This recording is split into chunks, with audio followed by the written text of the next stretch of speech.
Halo teman-teman semua, apa kabar? Semoga semuanya dalam keadaan sehat dan berbahagia ya. Jadi di video kali ini, saya mau menjawab sebuah pertanyaan yang sering banget kalian kirim, baik itu di kolom komentar YouTube, Instagram, TikTok, ketika saya live streaming, sampai kalau saya lagi ngisi seminar atau webinar. Dan kayaknya memang ini adalah pertanyaan klasik yang ada di pikiran banyak dari kalian, terutama buat yang baru belajar programming. Pertanyaannya itu seputar motivasi ketika kita belajar coding. Seperti misalnya, Pak, gimana sih caranya supaya semangat terus belajar ngoding? Pak, solusinya gimana ya buat saya yang suka malas-malasan belajar coding? Atau, Pak, kok baru belajar sebentar udah ngantuk ya? Pak, kasih motivasi dong biar semangat belajar codingnya. dan masih banyak lagi pertanyaan-pertanyaan yang serupa lainnya. Sebenarnya untuk menjawab pertanyaan ini, biasanya saya kasih aja video saya yang ini, mengenai tips belajar coding untuk pemula. Tapi kayaknya video tips begitu kurang memberi motivasi ya. Karena pertanyaannya masih tetap sering muncul, dan seringkali kalaupun kita dikasih kata-kata motivasi oleh orang lain, itu biasanya hanya ngasih efek jangka pendek. Semangat belajarnya tuh hanya sebentar. Besoknya udah malas-malasan lagi. Karena sebetulnya motivasi yang paling baik itu harusnya datang dari diri kita sendiri. Terus lagi banyak dari kalian yang kalau lagi belajar coding itu pengennya cepet-cepet jagonya. Kayak nggak sabar gitu. Pertanyaan-pertanyaan kayak gini juga sering muncul nih.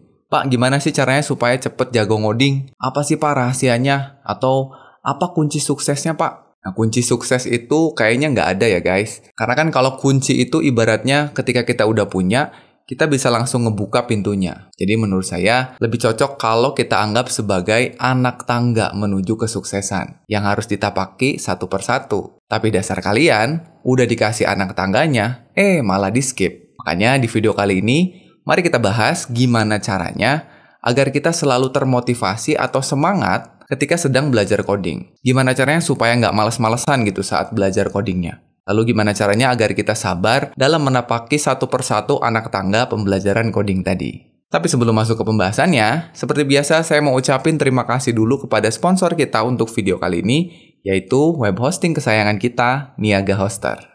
Jadi buat kalian yang belum tahu, Niaga Hoster ini adalah sebuah perusahaan penyedia layanan hosting terbaik di Indonesia yang menawarkan banyak kelebihan ataupun kemudahan untuk kita. Mulai dari kemudahan mendapatkan informasi layanan lewat websitenya, kemudahan saat membeli layanannya, kemudahan memilih metode pembayaran, kemudahan mengelola website lewat dashboard yang diberikan, sampai dengan kemudahan untuk mendapatkan support ketika kita mengalami kesulitan karena tim supportnya siaga terus selama 24 jam teman-teman. Jadi cocok banget nih buat kalian yang masih pemula untuk membuat website tapi ingin mendapatkan web hosting dengan pelayanan yang maksimal. Selain kemudahan, fitur lain yang jadi unggulannya Niaga Hoster ini adalah kecepatan dan juga keamanannya. Jadi performa kecepatan website kita bakalan teroptimasi karena menggunakan fitur Light Speed dengan HTTP 3 dan aman dari serangan malware karena dilindungi oleh sistem keamanan terbaik yaitu Immunify 360. Dan saat ini, Niaga Hoster juga lagi ada diskon yang sangat besar untuk pembelian paket web hosting personalnya. Dan menurut saya, paket ini adalah paket yang paling value for money buat kita. Karena fiturnya lengkap dan juga harganya terjangkau. Jadi kalau kita membeli paket personal ini langsung selama 3 tahun, kita yang tadinya harus membayar sebesar 3,7 jutaan, sekarang hanya cukup membayar sebesar 830 ribuan aja. Dan ini sudah termasuk nama domain gratis pilihan kita sendiri. Nah, kalau teman-teman pengen dapetin diskon tambahan lagi, teman-teman bisa masukin kode kuponnya WPUNPAS saat kalian check out untuk dapetin lagi potongan sebesar 10%. Jadi sekarang harga yang harus kalian bayar itu hanya 750 ribuan aja. Hemat banget kan? Setelah itu, kalian tinggal langsung bayar aja dengan memilih metode pembayaran yang sangat banyak ini. Makanya jangan ragu untuk menggunakan Niaga Hoster sebagai penyedia layanan hosting kalian. Klik link yang ada di deskripsi video untuk informasi lebih lanjut. Oke, sekarang mari kita mulai dulu dengan membahas problem saat belajar coding atau akar permasalahan yang sering kali muncul ketika kita belajar coding. Pertama-tama, mari kita sepakati dulu kalau belajar coding itu susah. Nggak ada yang bilang gampang. Kalaupun ada, bisa jadi kalian tuh termasuk yang top 5% atau 15% lah dari populasi orang yang belajar coding. Dan saya sangat salut sama kalian. Tapi kalau kalian masuk yang 85% sisanya, seperti saya dan kebanyakan teman-teman yang lain, harusnya kita sepakat lah ya, bahwa belajar coding itu rasanya susah banget. Kenapa susah? Karena menurut saya, itu adalah sesuatu yang baru kita kenal. Sesuatu yang asing bagi kita. Bener nggak? Coba, sejak kapan kalian kenal programming? Udah berapa lama? Saya aja baru kenal programming itu di umur 20-an. Berarti sekarang itu udah hampir 20 tahun belajar coding. Dan rasanya belum sejago itu. Jadi intinya, jangan harap kita bisa cepet jago, apalagi untuk bidang yang baru kita kenal. Jadi butuh proses, ketekunan, dan kesabaran dalam mempelajarinya. Jadi wajar aja kalau kita baru mulai belajar coding, terus di 3 bulan, 6 bulan, bahkan sampai 1 tahun kemudian,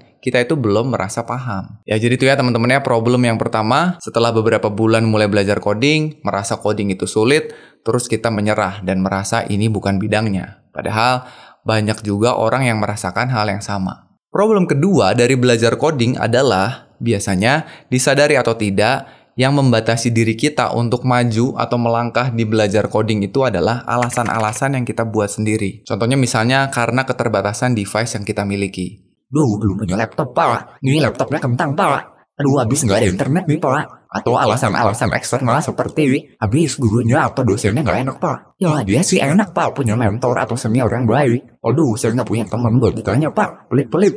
Males lah nanya di forum. Membernya galak-galak. Biasanya alasan-alasan itu muncul. Atau misalnya nih, Pak bikinin tutorial untuk topik X dong. Soalnya baca dokumentasinya bingung. Bahasa Inggris semua. Di YouTube juga adanya orang India. Sekalinya ada yang Indonesia, harus bayar. Atau ini nih, pengen sih Pak belajar coding, tapi nggak ada waktunya.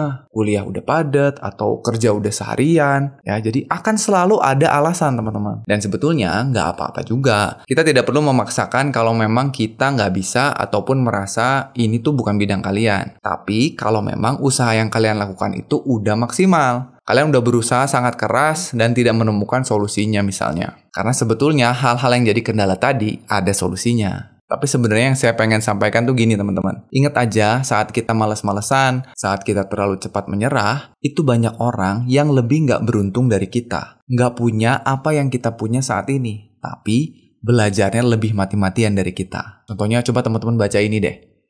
Ada teman kita yang kalau butuh buat akses materi pembelajaran, dia harus jalan dulu naik motor selama 2 jam. Cari warnet di kota, download materinya, lalu pulang untuk pelajari lagi materinya. Dan saya rasa banyak dari kalian yang lebih beruntung dari teman kita ini.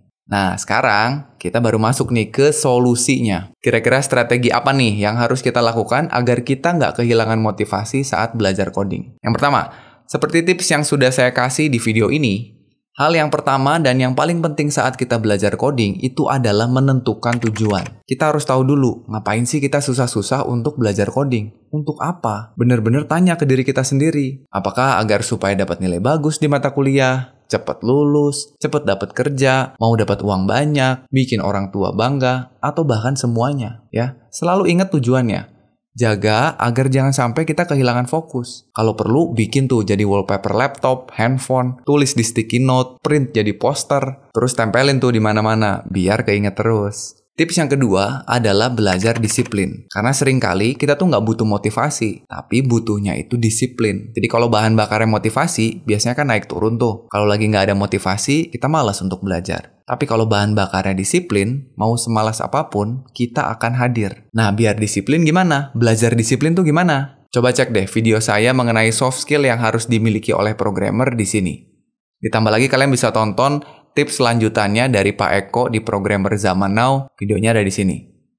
Tips berikutnya atau tips yang ketiga adalah kita harus buat rencana belajar kita. Jadi belajarnya nggak asal-asalan. Mulai dari menentukan jalur belajarnya. Khususnya kalau kalian mau belajar coding untuk jadi seorang web developer, kalian bisa pelajari lewat jalur belajar yang udah saya buat di beberapa video sebelumnya. Ya, biar belajarnya fokus dan juga terarah. Mau untuk bidang lain pun saya yakin sudah banyak yang buatkan jalur belajarnya. Jadi kalian tinggal ikutin aja. Nah, setelah alurnya kalian miliki, buat jadwal belajarnya. Buat jadwal yang rutin. Bisa rencana harian, misalnya bikin jadwal untuk besok mau belajar apa. Atau bisa rencana mingguan, mau belajar tiap hari, 2 hari sekali, mau weekend aja. Mau 1 jam setiap hari, mau 5 jam setiap weekend, bebas ya. Sesuaikan aja dengan kegiatan kalian, yang penting disiplin tadi. Nah, terus kalau suatu saat nggak bisa sesuai jadwal gimana? Lagi sibuk misalnya ya, atau capek, atau males bahkan. Ya nggak apa-apa, sesekali bolos tuh nggak apa-apa. Jangan terlalu keras pada diri kalian, nggak apa-apa kalau sesekali bolos, asal nggak keseringan aja.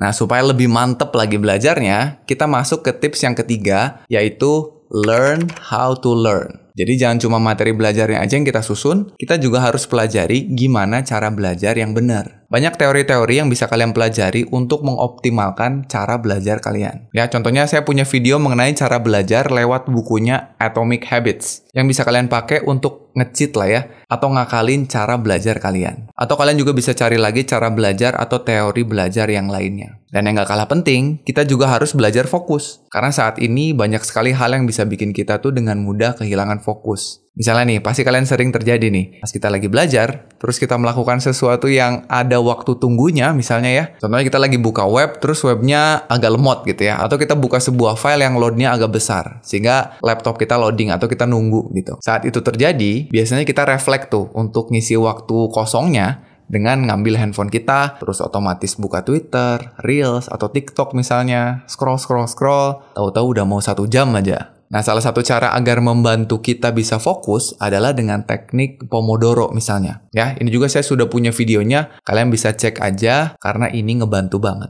Nah, masuk ke tips berikutnya. Supaya motivasi kita tetap terjaga adalah dengan tidak membandingkan capaian atau progres diri kita dengan orang lain. Nah, ini nih yang sering kali menghambat kita. Karena memang ini agak sulit untuk kita hindari ya. Dan memang perlu kita sadari, ini manusiawi sebetulnya. Jadi ketika lihat orang lain tuh kok kayaknya jago-jago amat ya. Kok cepet banget ngertinya atau pahamnya. Kok aplikasinya keren-keren banget nih. Insecure deh kita langsung. Padahal ya teman-teman ya, yang kita lihat itu adalah hasilnya. Hasil dari kerja kerasnya. Prosesnya nggak kita lihat. Begadang berhari-harinya tuh nggak kita lihat. Nangis pas ketemu errornya tuh nggak kita lihat. Frustasi terus banting keyboardnya juga nggak kita lihat ya. Jadi sebisa mungkin kita fokus aja pada diri kita. Fokus agar diri kita itu lebih baik dari hari kemarin. Fokus aja untuk bertumbuh sedikit demi sedikit setiap harinya. Seperti kata buku Atomic Habits tadi. Jangan lupa juga untuk selalu bersyukur dengan capaian yang udah kita raih. Ingat, sesedikit apapun progres kita, yang namanya progres, itu tetap progres teman-teman. Syukuri ya, sesekali tepuk pundak kalian sendiri, bilang terima kasih dan kerja bagus karena udah bertahan dan sampai di titik ini. Dan tips yang terakhir adalah selalu dokumentasikan perjalanan belajar kalian. Pamerin tuh hasil belajar kalian dengan bangga. Karena saya yakin pamer yang ini bukan sesuatu hal yang buruk. Gimana tuh caranya, Pak? Nah, kalian bisa lakukan ini. Yang pertama, kalian bisa simpan semua kode hasil belajarnya di GitHub atau di GitLab. Lalu kalian bisa tulis hasil belajar kalian tuh di blog. Bikin web portfolio untuk pamerin hasil karya kalian. Lalu eksperimen dengan semua hasil belajarnya di web portfolio tadi. Ya, jadikan sebagai tempat bermain kalian lah web portfolio itu ya. Dan jangan lupa hostingnya di Niaga Hoster, tetap ya. Terus kalian juga bisa bikin thread pengalaman belajar misalnya di Twitter, bikin post di Instagram, Facebook, atau LinkedIn, bikin video di YouTube, bikin di Reels, atau di TikTok. Ya pokoknya tunjukin kalau kalian tuh seneng dengan bidang atau topik itu. Kasih tahu semua orang. Bikin supaya orang-orang di sekitar kita ingetnya sama kita ketika ada hubungannya sama topik itu.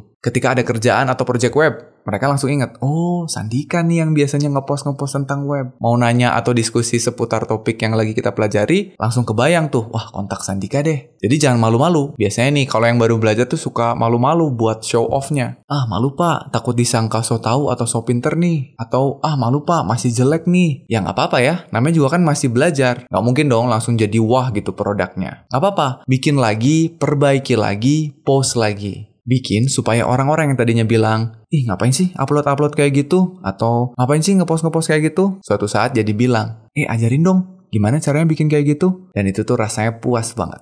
Jadi itu ya teman-teman ya, sedikit tips untuk kita belajar coding yang harapannya sih bisa memotivasi atau setidaknya bikin kalian sedikit bersemangat lagi ketika sekarang lagi males-malesan belajarnya. Sekarang giliran kalian nih. Boleh dong tulisin juga tips-tips kalian ketika lagi belajar coding supaya teman-teman yang lain juga bisa dapetin manfaatnya sehingga makin banyak lagi nih programmer-programmer keren di Indonesia. Ya, tulisin di kolom komentar. Dan sebelum saya akhiri, kembali saya mau ucapin terima kasih kepada Niaga Hoster yang udah sponsorin video kali ini. Jadi buat kalian yang lagi cari-cari web hosting buat nyimpen website kalian, ya nggak peduli website itu website sederhana, landing page, portfolio, sampai dengan web application yang besar sekalipun, nggak usah ragu untuk gunakan Niaga Hoster sebagai penyedia layanan web hostingnya. Karena selain cepat dan aman, saat ini juga di Niaga Hoster lagi ada diskon sampai dengan 75% kalau kalian beli paket unlimited hostingnya. Dan jangan lupa juga, kalian bisa dapetin lagi diskon tambahan sebesar 10% kalau kalian masukin kode kupon WPUNPAS saat kalian check out. Ya, langsung aja klik link yang ada di deskripsi video untuk informasi lebih lanjut.